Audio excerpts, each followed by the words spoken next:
നമസ്കാരം, P S C today YouTube ചാനലിലേക്ക് ഏവർക്കും സ്വാഗതം. നമ്മൾ ഇന്ന് നോക്കാൻ പോകുന്നത് നമ്മുടെ LGS മാരത്തോൺ 100 ഡേയ്സ് ചലഞ്ചിന്റെ ഡേ 14 സുഹൃത്തുക്കൾ ശ്രദ്ധിക്കുക, LGS marathon 100 days challenge day 14 നമ്മൾ ഇന്ന് നോക്കാൻ പോകുന്നത്.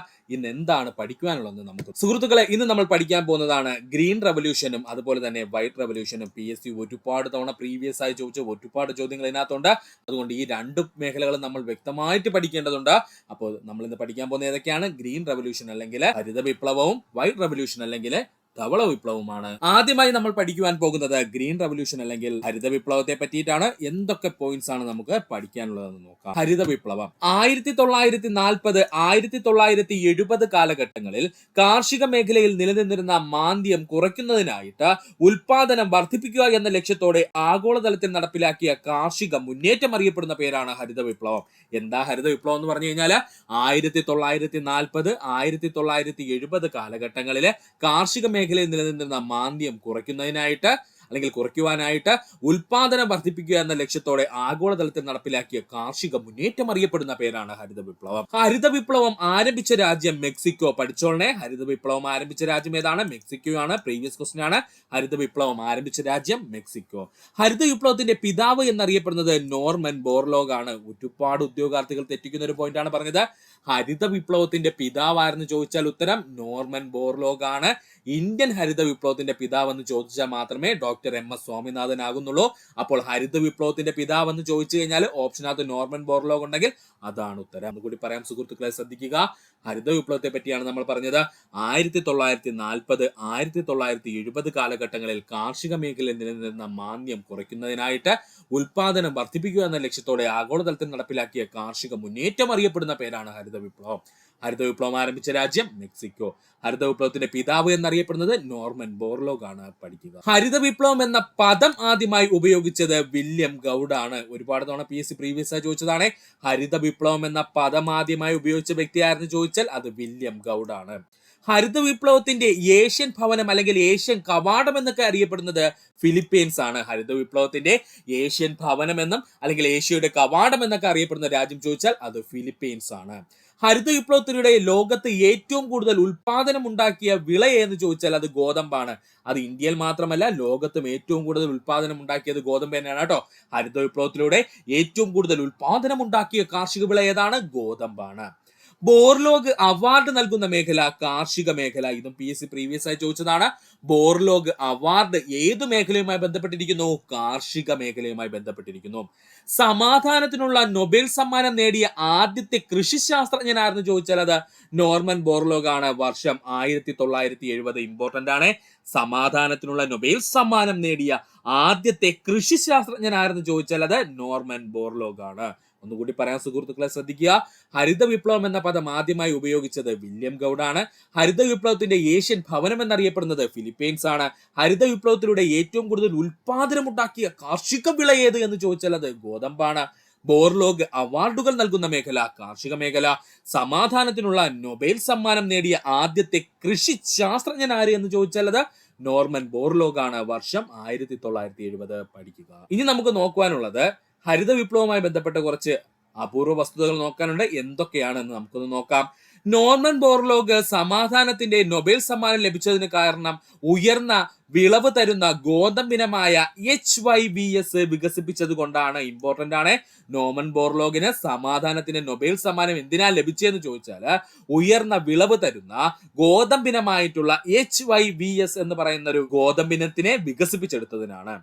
ഹരിത വിപ്ലവത്തിന്റെ പ്രാഥമിക സവിശേഷത എന്നറിയപ്പെടുന്നത് ഇരട്ട വിള കൃഷി രീതിയാണ്. പഠിച്ചോളനെ, ഹരിത വിപ്ലവത്തിന്റെ പ്രാഥമിക സവിശേഷത എന്നറിയപ്പെടുന്നത് ഇരട്ട വിള കൃഷി രീതിയാണ്. മെച്ചപ്പെട്ട ജനിതക വിത്തുകൾ കാർഷിക മേഖലയിൽ ഉപയോഗിച്ചു തുടങ്ങിയത് ഹരിത വിപ്ലവത്തിന്റെ ഫലമായി. മെച്ചപ്പെട്ട ജനിതക വിത്തുകള് കാർഷിക മേഖലയിൽ ഉപയോഗിച്ചു തുടങ്ങിയത് ഹരിത വിപ്ലവത്തിന്റെ ഫലമായാണ്. ഒന്നുകൂടി പറയാം, അപൂർവ വസ്തുക്കളാണ് നമ്മൾ പറഞ്ഞത്. ശ്രദ്ധിച്ചോളനെ സുഹൃത്തുക്കളെ. റാങ്ക് മേക്കിംഗ് ആയിട്ടൊക്കെ ഈ ഭാഗത്ത് നിന്ന് ചോദ്യങ്ങൾ ഉണ്ടാകാം. നോർമൻ ബോർലോഗിന് സമാധാനത്തിന് നൊബേൽ സമ്മാനം ലഭിച്ചതിന് കാരണം ഉയർന്ന വിളവ് തരുന്ന ഗോതമ്പിനമായിട്ടുള്ള HYBS വികസിപ്പിച്ചത്. PSC ഇവിടെ നിന്ന് ചോദിക്കാൻ സാധ്യതയുള്ളത് HYBS എന്നുള്ള ഗോതമ്പ് വികസിപ്പിച്ച ശാസ്ത്രജ്ഞൻ ആരെന്നായിരിക്കും. അല്ലെന്നുണ്ടെങ്കിൽ ചോദിക്കും നോർമൻ ബോർലോഗ് ഹരിത വിപ്ലവവുമായി ബന്ധപ്പെട്ട് ഉൽപ്പാദിപ്പിച്ച അത്യുൽപാദന ശേഷിയുള്ള ഗോതമ്പിനമേ എന്നായിരിക്കും. ഉത്തരം ഏതാണ്? HYBS ആണ്.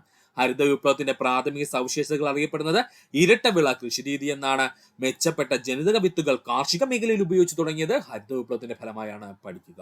ഇനി നമുക്ക് നോക്കാനുള്ളത് ഇന്ത്യൻ ഹരിത വിപ്ലവമാണ്. വളരെ ഇമ്പോർട്ടന്റ് ആണ്. ഈ ഭാഗത്തു നിന്നാണ് PSC ഏറ്റവും കൂടുതൽ പ്രീവിയസ് ആയി ചോദ്യങ്ങൾ ചോദിക്കുന്ന മേഖല. അപ്പോൾ ഇന്ത്യൻ ഹരിത വിപ്ലവം ആരംഭിച്ചത് 1967-68 കാലഘട്ടത്തിൽ. ഇന്ത്യൻ ഹരിത വിപ്ലവം ആരംഭിച്ചതെന്ന 1967-1968 കാലഘട്ടത്തിലായിരുന്നു.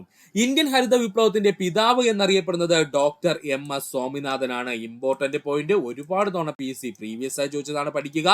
ഇന്ത്യൻ ഹരിത വിപ്ലവത്തിന്റെ പിതാവ് എന്നറിയപ്പെടുന്നത് ആരാണ്? Doctor MS സ്വാമിനാഥനാണ്. ആരാണ്? Doctor MS സ്വാമിനാഥനാണ്. കൺഫ്യൂഷൻ ഉണ്ടാവരുത്. ഹരിത വിപ്ലവത്തിന്റെ പിതാവ് അല്ലെങ്കിൽ ലോക ഹരിത വിപ്ലവത്തിന്റെ പിതാവ് എന്ന് ചോദിച്ചു കഴിഞ്ഞാൽ അത് നോർമൻ ബോർലോഗ് ആണ്. എന്നാൽ ഇന്ത്യൻ ഹരിത വിപ്ലവത്തിന്റെ പിതാവ് എന്നറിയപ്പെടുന്നത് ആരാണ്? Doctor MS സ്വാമിനാഥനാണ്. ഇന്ത്യൻ ഹരിത വിപ്ലവം ആരംഭിച്ച സമയത്ത് കൃഷി മന്ത്രിയായിരുന്നു ചോദിച്ചാൽ C സുബ്രഹ്മണ്യമാണ്. ഇതും ചോദിച്ചിട്ടുണ്ട്. ഇന്ത്യൻ ഹരിത വിപ്ലവം ആരംഭിച്ച സമയത്ത് നമ്മുടെ കേന്ദ്ര കൃഷി മന്ത്രിയായിരുന്നു ചോദിച്ചു കഴിഞ്ഞാൽ അത് C സുബ്രഹ്മണ്യമായിരുന്നു. MS സ്വാമിനാഥൻ റിസർച്ച് ഫൗണ്ടേഷൻ സ്ഥിതി ചെയ്യുന്നത് ചെന്നൈയിലാണ്. MS സ്വാമിനാഥൻ റിസർച്ച് ഫൗണ്ടേഷൻ സ്ഥിതി ചെയ്യുന്നത് എവിടെയാണ്? ചെന്നൈയിലാണ്. Indian council of agriculture research രൂപീകൃതമായത് 1929ലാണ്.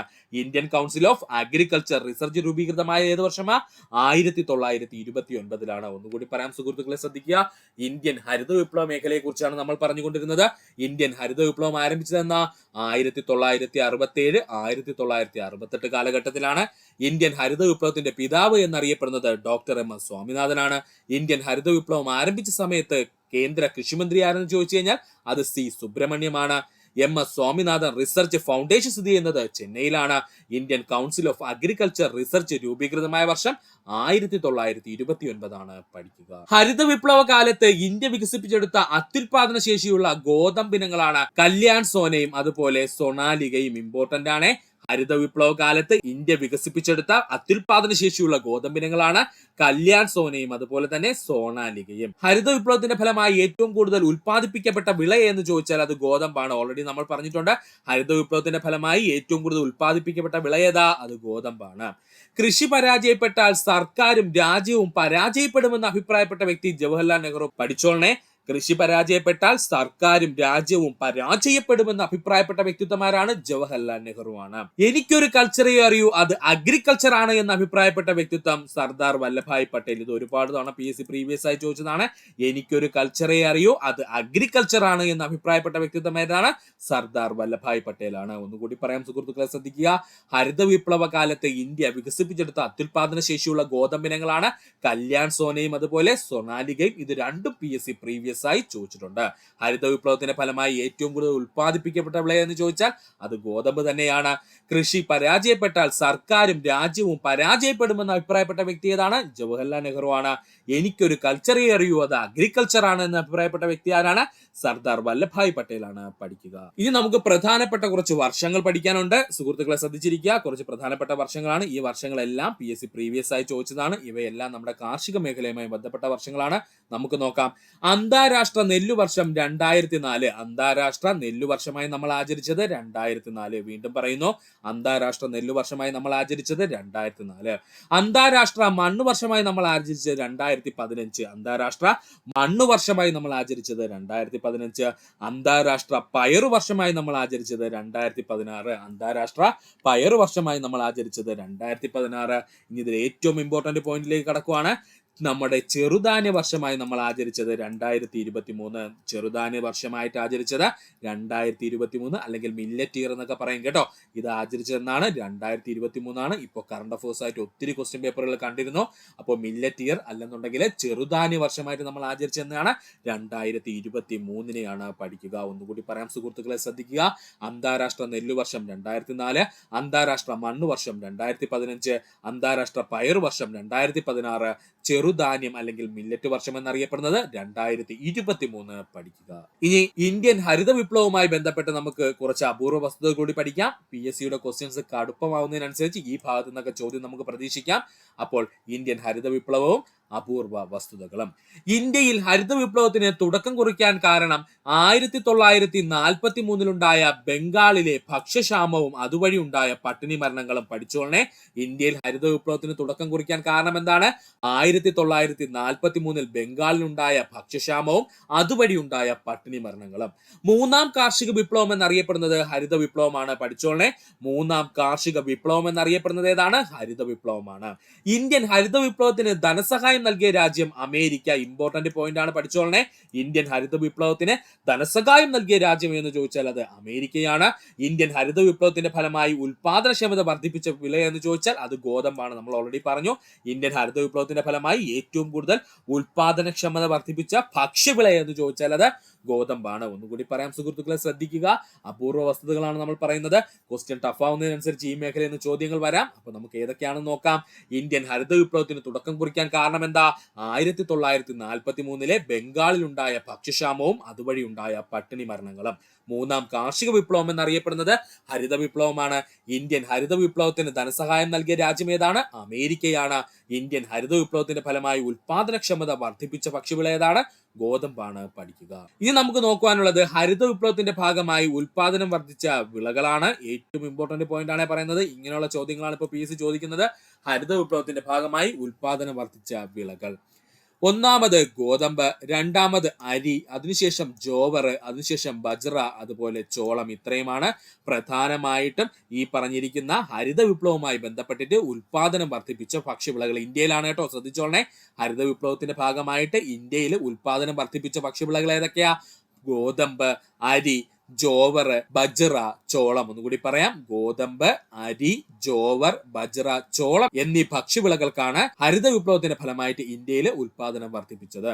ഹരിത വിപ്ലവത്തിൽ നിന്നും ഒഴിവാക്കപ്പെട്ട വിളകൾ പഠിക്കുക. ഇമ്പോർട്ടന്റ് ആണ്. ഹരിത വിപ്ലവത്തിൽ നിന്നും ഒഴിവാക്കപ്പെട്ട വിളകളാണ് നാടൻ ധാന്യങ്ങള്, എണ്ണക്കുരുക്കള്, പയറുവർഗ്ഗങ്ങൾ. ഇത് മൂന്നും പഠിച്ചോളണേ. ഹരിത വിപ്ലവത്തിൽ നിന്നും ഒഴിവാക്കപ്പെട്ട വിളകളായിരുന്നു നാടൻ ധാന്യങ്ങള്, എണ്ണക്കുരുക്കള്, പയറുവർഗ്ഗങ്ങള്. നാടൻ ധാന്യങ്ങള്, എണ്ണക്കുരുക്കള്, പയറുവർഗ്ഗങ്ങൾ എന്നിവ ഹരിത വിപ്ലവത്തിൽ നിന്നും ഒഴിവാക്കപ്പെട്ടിരുന്നു. പഠിക്കുക. ഒന്നുകൂടി പറയാം സുഹൃത്തുക്കളെ. ഹരിത വിപ്ലവത്തിന്റെ ഭാഗമായിട്ട് ഉൽപാദനം വർദ്ധിപ്പിച്ച ഭക്ഷ്യവിളകൾ ഏതൊക്കെയാണ്? ഗോതമ്പ്, അരി, ജോവർ, ബജ്റ, ചോളം എന്നിവയാണ്. ഹരിത വിപ്ലവത്തിൽ നിന്നും ഒഴിവാക്കപ്പെട്ട വിളകൾ ചോദിച്ചാൽ നാടൻ ധാന്യങ്ങൾ, എണ്ണക്കുരുക്കൾ, പയറുവർഗ്ഗങ്ങൾ എന്നിവയാണ്. പഠിക്കുക. ഹരിത വിപ്ലവത്തിന്റെ ഫലമായി ഉൽപാദനം വർദ്ധിച്ച നാണ്യവിളകളാണ് എങ്കിൽ പഠിച്ചോളുക. അതാണ് പരുത്തി, ചണം, തേയില, കരിമ്പ്. ഇമ്പോർട്ടന്റ് ആണ്. ഹരിത വിപ്ലവത്തിന്റെ ഭാഗമായിട്ട് ഉൽപാദനം വർദ്ധിച്ച നാണ്യവിളകൾ ഏതൊക്കെയാണ്? പരുത്തി, ചണം, തേയില, കരിമ്പ്. ഒന്നുകൂടി പറയാം. ഹരിത വിപ്ലവത്തിന്റെ ഭാഗമായി ഉൽപാദനം വർദ്ധിച്ച നാണ്യവിളകൾ ഏതൊക്കെയാണ്? പരുത്തി, ചണം, തേയില, കരിമ്പ് എന്നിവയാണ്. കൂടുതൽ ഭക്ഷ്യവസ്തുക്കൾ ഉൽപ്പാദിപ്പിക്കുന്നതിന് വേണ്ടി മുന്നോട്ട് വെച്ച ആശയമാണ് നിത്യഹരിത വിപ്ലവം. ഇമ്പോർട്ടന്റ് ആണ്. അതായത് നമ്മുടെ ഇന്ത്യയില് ഒരുപാട് ജനസംഖ്യ ഇങ്ങനെ വർദ്ധിച്ചുകൊണ്ടിരിക്കുകയല്ലേ. അപ്പൊ ആ ജനസംഖ്യക്ക് അനുസരിച്ചുള്ള ഭക്ഷ്യവസ്തുക്കൾ എന്ത് ചെയ്യണം? ഇന്ത്യ തന്നെ ഉൽപ്പാദിപ്പിക്കണം. അപ്പൊ അതിനു വേണ്ടിയിട്ട് നമ്മൾ കൊണ്ടുവന്നതാണ് നിത്യഹരിത വിപ്ലവം എന്ന് പറയുന്നത് കേട്ടോ. അപ്പോൾ കൂടുതൽ ഭക്ഷ്യവസ്തുക്കൾ ഉൽപ്പാദിപ്പിക്കുന്നതിന് വേണ്ടിയിട്ട് മുന്നോട്ട് വെച്ച ആശയം എന്ന് ചോദിച്ചാൽ നിത്യഹരിത വിപ്ലവമാണ്. നിത്യഹരിത വിപ്ലവം കൊണ്ടുവരുന്നതിന് കാരണം എന്തെന്ന് ചോദിച്ചു കഴിഞ്ഞാൽ അത് നമ്മുടെ ജനസംഖ്യാ വർധനവാണ് കേട്ടോ. ശ്രദ്ധിക്കുക. നിത്യഹരിത വിപ്ലവം എന്ന ആശയം മുന്നോട്ട് വെച്ചത് ഡോക്ടർ MS സ്വാമിനാഥൻ തന്നെയാണ്. നിത്യഹരിത വിപ്ലവം എന്ന ആശയം മുന്നോട്ട് വെച്ചത് ആരാ? ഡോക്ടർ MS സ്വാമിനാഥൻ തന്നെയാണ്. ഒന്നുകൂടി പറയാം സുഹൃത്തുക്കളെ. ഹരിത വിപ്ലവത്തിന്റെ ഭാഗമായി ഉൽപാദനം വർദ്ധിച്ച നാണ്യവിളകൾ ചോദിച്ചാല് പരുത്തി, ചണം, തേയില, കരിമ്പ്.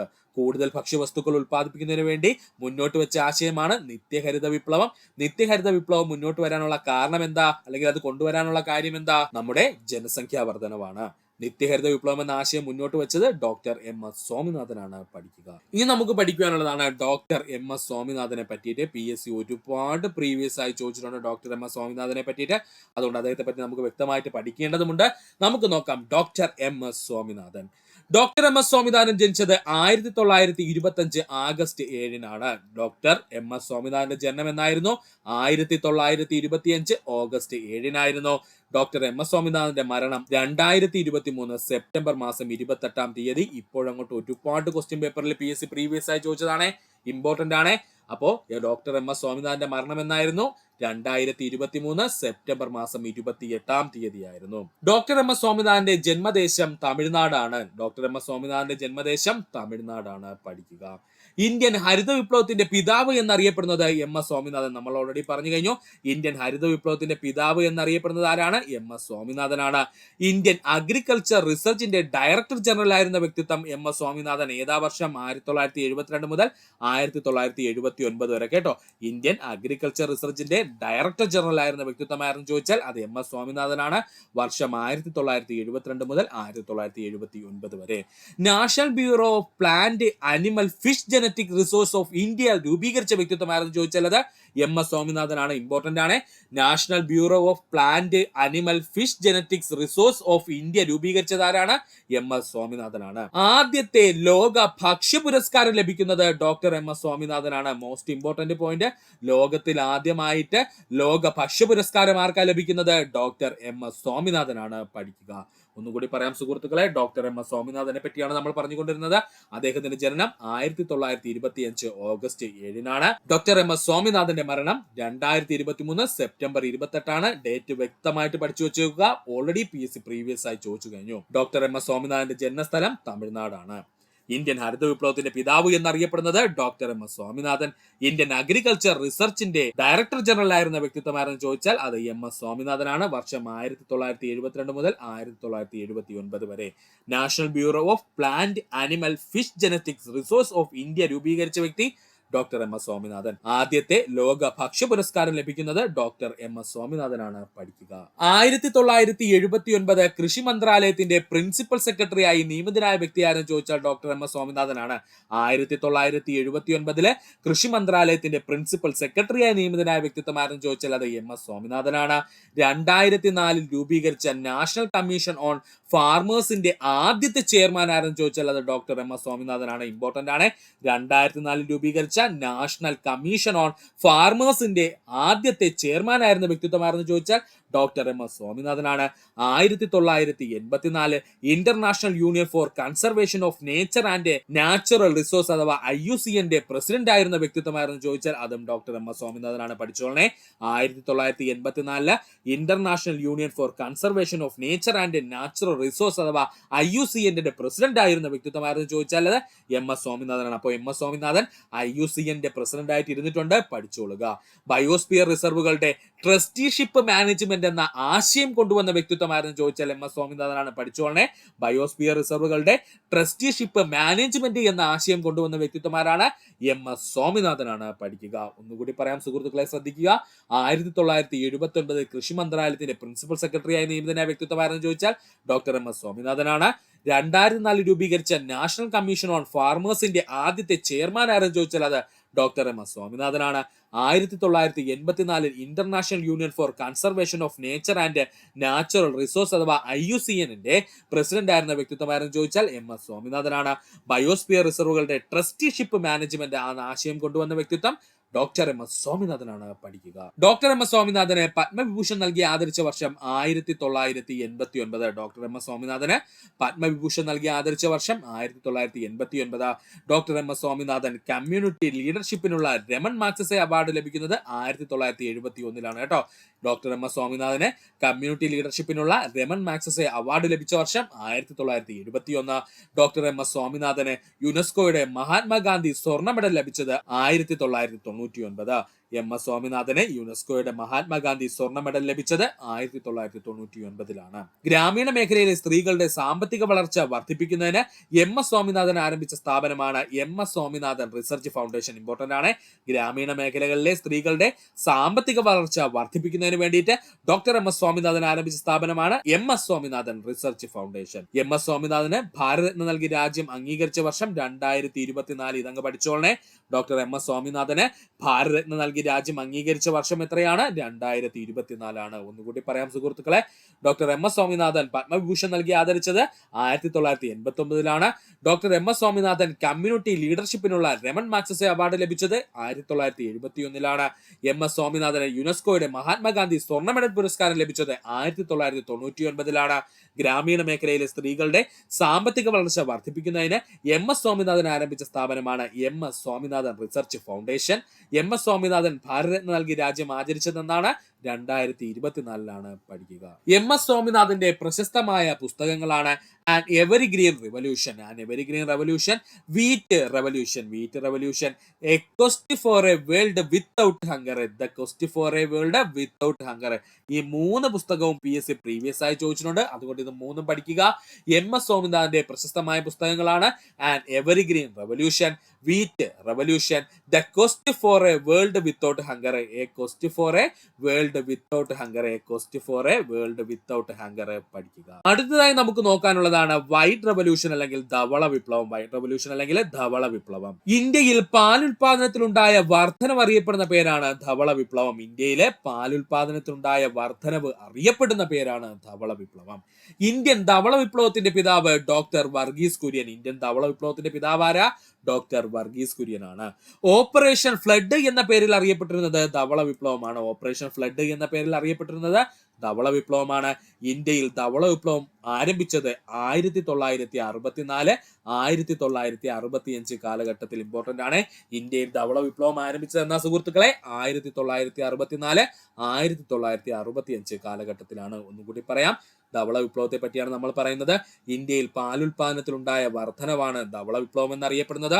ഇന്ത്യൻ ധവള വിപ്ലവത്തിന്റെ പിതാവ് ഡോക്ടർ വർഗീസ് കുര്യൻ ആണ്. ഓപ്പറേഷൻ ഫ്ലഡ് എന്ന പേരിൽ അറിയപ്പെടുന്നത് ധവള വിപ്ലവം. ഇന്ത്യൻ ധവള വിപ്ലവം ആരംഭിച്ചത് 1964-1965 കാലഘട്ടത്തിലാണ്. പഠിക്കുക. ഇന്ത്യയുടെ പാൽത്തൊട്ടി എന്നറിയപ്പെടുന്ന സംസ്ഥാനം ഹരിയാന. ഒരുപാട് തവണ PSC പ്രീവിയസ് ആയി ചോദിച്ചതാണ്. ഇന്ത്യയുടെ പാൽത്തൊട്ടി എന്നറിയപ്പെടുന്ന സംസ്ഥാനം ഏതാണ്? ഹരിയാനയാണ്. ധവള വിപ്ലവവുമായി ബന്ധപ്പെട്ട് ഇന്ത്യയുമായി സഹകരിക്കുന്ന രാജ്യം സ്വിറ്റ്സർലൻഡ് ആണ്. പഠിച്ചോളനെ, ധവള വിപ്ലവവുമായി ബന്ധപ്പെട്ട് ഇന്ത്യയുമായി സഹകരിക്കുന്ന രാജ്യം ഏതാണ്? സ്വിറ്റ്സർലൻഡ് ആണ്. ഇന്ത്യയിൽ ക്ഷീരോത്പാദന സഹകരണ പ്രസ്ഥാനമായ അമൂൽ സ്ഥിതി ചെയ്യുന്നത് ആനന്ദ്, ഗുജറാത്ത്. ഇമ്പോർട്ടന്റ് പോയിന്റ് വീണ്ടും വന്നിരിക്കുന്നു പ്രീവിയസ് ക്വസ്റ്റ്യൻ. ഇന്ത്യയിൽ ക്ഷീരോത്പാദന സഹകരണ പ്രസ്ഥാനമായ അമൂൽ സ്ഥിതി ചെയ്യുന്നത് എവിടെയാണ്? ആനന്ദാണ്. ആനന്ദ് എവിടെയാണ്? ഗുജറാത്തിലാണ്. അമൂലിന്റെ പ്രവർത്തനങ്ങൾക്ക് പ്രധാന പങ്കുവഹിച്ച വ്യക്തിത്വം ഡോക്ടർ വർഗീസ് കുര്യൻ ആണ്. ഇല്ലെങ്കിൽ PSC മറ്റൊരു രീതിയിൽ ചോദിക്കും, അമൂലിന്റെ പ്രവർത്തനവുമായി ബന്ധപ്പെട്ടിരിക്കുന്ന മലയാളി വ്യക്തിയാണെന്ന് ചോദിച്ചാൽ ഡോക്ടർ വർഗീസ് കുര്യൻ ആണ്. അമൂലിന്റെ പ്രവർത്തനങ്ങൾക്ക് പ്രധാന പങ്കുവഹിച്ച വ്യക്തിത്വം അല്ലെങ്കിൽ മലയാളിയാരെന്ന് ചോദിച്ചാൽ അപ്പോൾ ആരാ? ഡോക്ടർ വർഗീസ് കുര്യൻ ആണ്. അമൂൽ സ്ഥാപിതമായ വർഷം 1964. 4-5 പ്രീവിയസ് ക്വസ്റ്റ്യൻ പേപ്പറിൽ കണ്ടിരുന്നേ, പഠിച്ചോളനെ. അമൂൽ സ്ഥാപിതമായ വർഷം 1964 ആണ്. ഒന്നുകൂടി പറയാം, ഇന്ത്യയുടെ പാൽത്തൊട്ടി എന്നറിയപ്പെടുന്ന സംസ്ഥാനം ഹരിയാന. ധവള വിപ്ലവവുമായി ബന്ധപ്പെട്ട് ഇന്ത്യയുമായി സഹകരിക്കുന്ന രാജ്യം സ്വിറ്റ്സർലൻഡ്. ഇന്ത്യയിൽ ക്ഷീരോത്പാദന സഹകരണ പ്രസ്ഥാനമായ അമൂൽ സ്ഥിതി ചെയ്യുന്നത് ആനന്ദ്, അത് ഗുജറാത്ത് സംസ്ഥാനത്തിലാണ്. അമൂലിന്റെ പ്രവർത്തനങ്ങൾക്ക് പ്രധാന പങ്കുവഹിച്ച വ്യക്തി ഡോക്ടർ വർഗീസ് കുര്യൻ ആണ്. അമൂൽ സ്ഥാപിതമായ വർഷം 1964 പഠിക്കുക. അടുത്തതായി നമുക്ക് ഈ ഭാഗത്ത് പഠിക്കുവാനുള്ളതാണ് മിൽമ. എന്താണ് മിൽമ?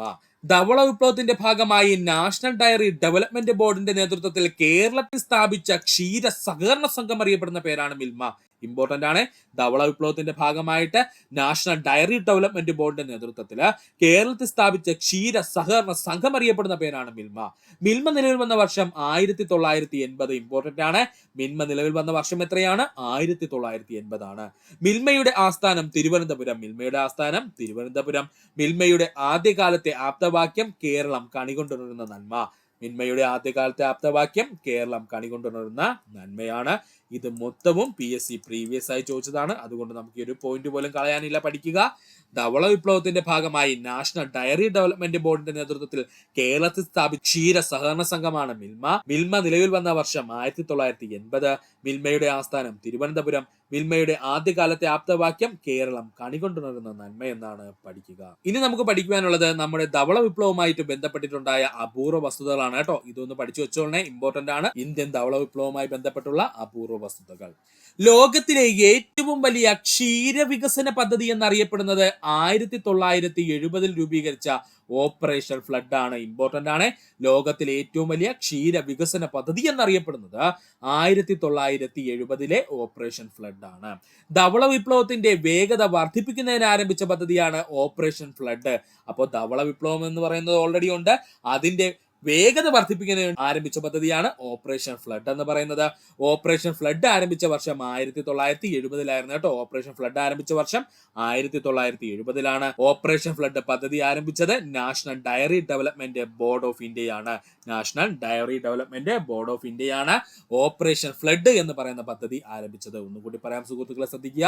ലോകത്തിലെ ഏറ്റവും വലിയ ക്ഷീര വികസന പദ്ധതി എന്നറിയപ്പെടുന്നത് 1970 ഓപ്പറേഷൻ ഫ്ലഡ് ആയിരുന്നു.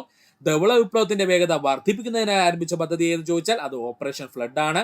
ഓപ്പറേഷൻ ഫ്ലഡ് ആരംഭിച്ച വർഷം 1970 ഓപ്പറേഷൻ ഫ്ലഡ് പദ്ധതി ആരംഭിച്ചത് national dairy development board of ഇന്ത്യയാണ്. പഠിക്കുക. ധവള വിപ്ലവത്തിന്റെ ഘട്ടങ്ങൾ ചോദിച്ചാൽ അത് 3 ധവള വിപ്ലവത്തിന്റെ ഘട്ടങ്ങൾ എത്രയായിട്ടായിരുന്നു?